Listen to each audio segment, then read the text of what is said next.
Mesdames et messieurs, bonjour. J'en appelle aux 94% de Gabonais qui ont voté un homme du renseignement et qui l'ont porté au pouvoir. Je vais enfoncer le clou cet après-midi particulièrement. Nous déplorons des décès, de 50 bébés au Gabon. Le monde entier nous regarde. Le monde entier nous voit. Nous déplorons ces 50 décès de bébés dus à des délestages d'électricité. Mais quand même, mais enfin, voyons. Je me pose la question. Est-ce qu'il y a-t-il vraiment un homme d'État à la tête de notre pays, le Gabon? Est-ce qu'il y a vraiment des gens qui sont conscients de cette problématique qui est de la perte de ces 50 bébés qui ont perdu la vie, qui sont des anges, qui ont perdu la vie dû à des délestages d'électricité? Je me souviens que M. Novelas avait été jeté aux orties notamment et jeté en prison parce qu'il avait osé dénoncer ces faits-là. Et aujourd'hui, on se retrouve dans la même situation. Nous nous retrouvons aujourd'hui dans la même situation et nous venons de perdre 50 bébés qui nous sont amputés encore à la population gabonaise. Cette population qui ne croisse pas. Cette population qui s'est arrêtée à 2,3 millions. Qu'avez-vous à dire, vous qui êtes ces 94% de votants et qui avez porté au pouvoir un homme du renseignement? Qu'avez-vous à dire pour cela? Qu'avez-vous à nous donner comme élément par rapport à ces décès, ces 50 décès de bébés que nous avons perdus au Gabon? C'est une lourde amputation. Souvenez-vous que j'avais dit que chaque jour, chaque semaine sera son lot de scandales, son lot de problématiques. Pour l'heure, il y a des gens qui convolent, qui ont voulu convoler avec un homme du renseignement. Vous savez, un homme du renseignement africain n'a rien à voir avec un homme du renseignement français.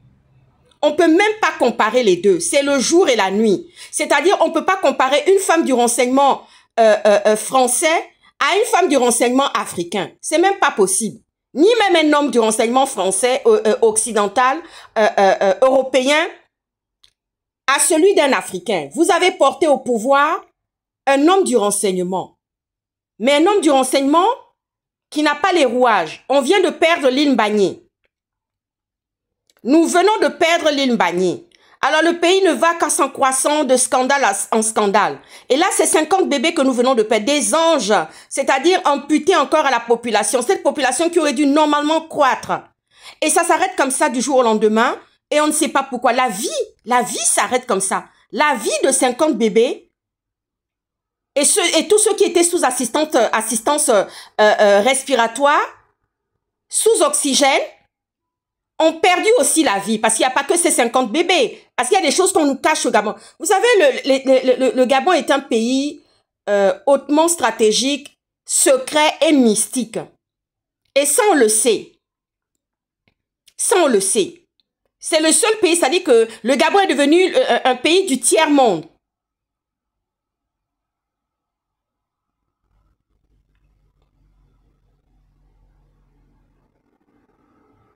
Les bras m'en tombent. C'est-à-dire que quand j'ai appris cette histoire, les bras m'en tombent. Je me dis, mais c'est pas possible, quoi. Même l'Éthiopie à côté, c'est rien. Voilà qu'aujourd'hui, le Gabon se retrouve à perdre des enfants, des anges, des bébés, pour une question de délestage. Et il n'y a pas très longtemps, on a vu un président élu aller convoler avec son voisin Obiangema Bazogo pour une affaire d'électricité. C'était à coup de publicité, à coup de discours à grand renfort pour nous démontrer que oui, il y a un partenariat avec notre voisin de la Guinée équatoriale, pour nous démontrer que oui, il y a une entente. Il y a une entente de voisinage, pardon, et que tout roule. Ils étaient en train de roucouler, c'est-à-dire que on voyait ces deux chefs d'État là, Obiangema Bazogo et celui du Gabon, en train de roucouler comme ça, en train de nous démontrer à la face afin de démontrer, pardon, à la face du monde que oui, tout va bien, tout est dans les box, ça roule. Et aujourd'hui, on voit qu'il y a une problématique qui est là, qui n'a pas changé, qui est une grosse difficulté.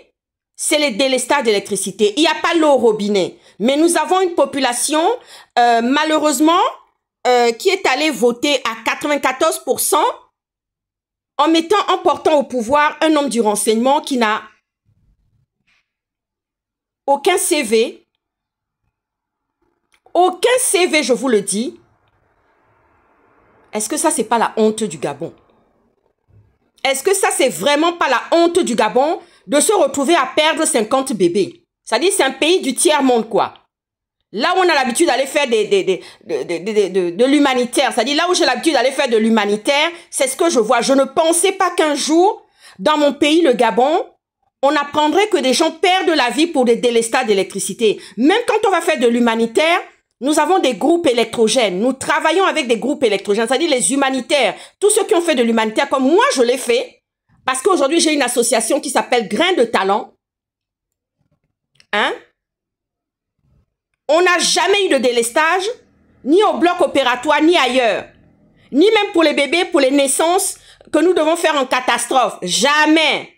Mais au Gabon, c'est la honte et la confusion qui s'abat quotidiennement. Et voilà que nous venons maintenant de perdre 50 bébés. Et sans compter les adultes qui ont perdu aussi la vie dans ces délestages-là. L'AREA était complètement aux arrêts. Vous voyez ce que je veux dire?